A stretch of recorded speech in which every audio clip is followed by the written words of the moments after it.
அனைவருக்கும் வணக்கம். நம்ம எதிர்நீச்சல் சீரியல்ல என்னெல்லாம் சுவாரஸ்யமான விஷயங்கள் நடக்க போகுதுன்னு பார்க்கலாம் வாங்க.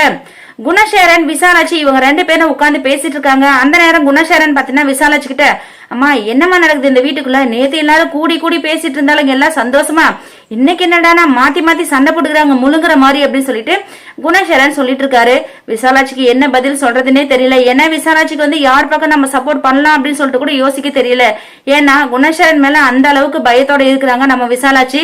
அந்த நேரம் நம்ம தர்ஷனும் வரான். தர்ஷனும் ரொம்பவே சந்தோஷப்படுறான் அவங்க சண்டை போடுறத நினைச்சு. தர்ஷன் வந்து நம்ம ஈஸ்வரியோட பக்கம் இருந்திருந்தா சோ உங்களுக்கு கொஞ்சம் பவர்ஃபுல்லா இருந்திருக்கும்.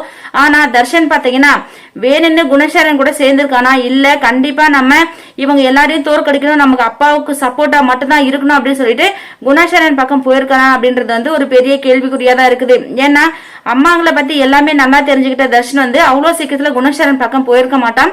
கண்டிப்பா ஒரு பிளானோட தான் குணசேகரன் சைடு இருக்கான் தர்ஷன். சோ கூடிய சீக்கிரம் அந்த உண்மை நம்ம நந்தினி, ரேணுகா, ஈஸ்வரி, ஜனனி இவங்க எல்லாருக்கும் தெரிய போகுது. இது ஒரு பக்கம் இருக்க, இன்னொரு பக்கம் நம்ம தர்ஷனுக்கு ஜீவானந்தம் எடுத்து சொல்றாரு, நீ எதுக்கும் கவலைப்படாத, நீ வந்து உன்னோட பிராக்டிஸ பண்ணிக்கிட்டே இரு, கண்டிப்பா நீ காம்படிஷன்ல கலந்துப்பா அப்படின்னு சொல்லிட்டு ஜீவானந்தம் சொல்றாங்க. ஆனா அதுக்கு தடையா கண்டிப்பா குணசேகரன் தான் இருக்க போறாரு. எப்படி சமாளிச்சு நம்ம தர்ஷனிய காம்படிஷனுக்கு அனுப்ப போறாங்கன்னு சொல்லிட்டு வெயிட் பண்ணி பார்க்கலாம். இந்த வீடியோ பிடிச்சிருந்தா லைக் பண்ணுங்க, ஷேர் பண்ணுங்க, மறக்காம நம்ம சேனலை சப்ஸ்கிரைப் பண்ணுங்க. தேங்க்யூ.